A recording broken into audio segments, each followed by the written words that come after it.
பிரியமானவர்களே, இயேசு கிறிஸ்துவின் நாமத்தில் நான் உங்களை வாழ்த்துகிறேன். ஆண்டவர் இயேசு கிறிஸ்து இன்றைக்கு ஒரு விசேஷமான வாக்குத்தத்தம் உங்களுக்கு வைத்திருக்கிறார். எபிரேயர் 6:14 ஆண்டவர் சொல்லுகிறார், நான் உன்னை ஆசீர்வதிக்கவே ஆசீர்வதித்து உன்னை பெருகவே பெருக பண்ணுவேன். ஆண்டவர் நம்மை ஆசீர்வதித்து பெருக பண்ணுகிற தேவன். உங்க வாழ்க்கையில ஒரு ஆசீர்வாதத்தை பார்க்க முடியல, பெருக்கத்தை பார்க்க முடியலன்னு கலங்குறீங்கல்ல, இன்றைக்கு தேவன் வாக்கு கொடுக்கிறார், நான் உன்னை ஆசீர்வதிப்பேன். அது பெருக்கத்தின் ஆசீர்வாதம், பிளெஸிங்ஸ் ஆஃப் மல்டிபிகேஷன். அது பெருக பண்ணுகிற ஆசீர்வாதத்தை தருவேன் ஆண்டு சொல்லுகிறார். அவர் சந்ததியை பெருக பண்ணுகிற தேவன். அவர் நம்முடைய சொத்துக்களை பெருக பண்ணுகிற தேவன். வருமானத்தை பெருக பண்ணுகிற தேவன். ஊழியர்களுடைய ஊழியத்திலே எல்லைகளை விஸ்தாரப்படுத்தி பெருக பண்ணுகிற தேவன். சபை நடத்துறவங்களுக்கு சபையை பெருக பண்ணுகிற தேவன். இதெல்லாம் வேதத்தில் பார்க்கிறோம். நீங்க என்ன செய்றீங்க? பிசினஸ் பண்றீங்களா?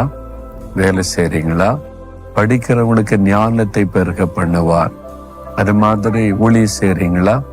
எல்லைகளை விஸ்தாரமாக்கி பெருக பண்ணுவார். இது தேவன் கொடுக்கிற வாக்கு தத்துவம். இந்த மாதிரி ஆசீர்வதிக்கப்பட்டு பெருகின திரளான பேரை என் ஊழிய பாதையிலே நான் பார்த்திருக்கிறேன். அவங்க சந்தோஷமா வந்து சொல்லுவாங்க, கர்த்தர் என்னை ஆசீர்வதித்து பெருக பண்ணி இருக்கிறார் என்று. உங்களுடைய வருமானத்தை ஆண்டவர் பெருக பண்ணுவார். நீங்க பெருகுவீர்கள். இதுதான் வாக்கு தத்துவம்.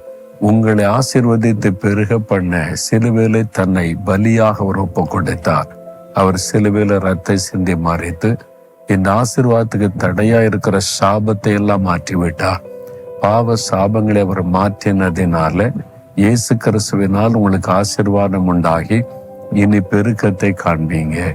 இதுவரை தடைப்பட்டு போன காரியங்கள் நீங்கள் பெருக முடியாதபடி காணப்படுகிற தடைகள் விலகி இனி செழிப்பும் பெருக்கத்தையும் நீங்கள் கண்டு மகிழுவீங்க. விசுவாசிங்க. இந்த அற்புதத்தை ஆண்டவர் உங்களுக்கு செய்யத்தான் உங்களோடு இன்னைக்கு பேசி கொண்டிருக்கிறார்.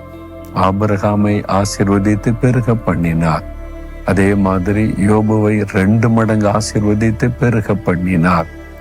பேதுருவும் அவனுடைய சகோதரனும் படகுல போன போது ஆண்டவர் ஒன்றுமில்லாத நிலைமையிலிருந்து மீனே அகப்படாத சூழ்நிலையில 2 படகு நிறைய மீன்களை கொடுத்து பெருக பண்ணி ஆசீர்வதித்தார்.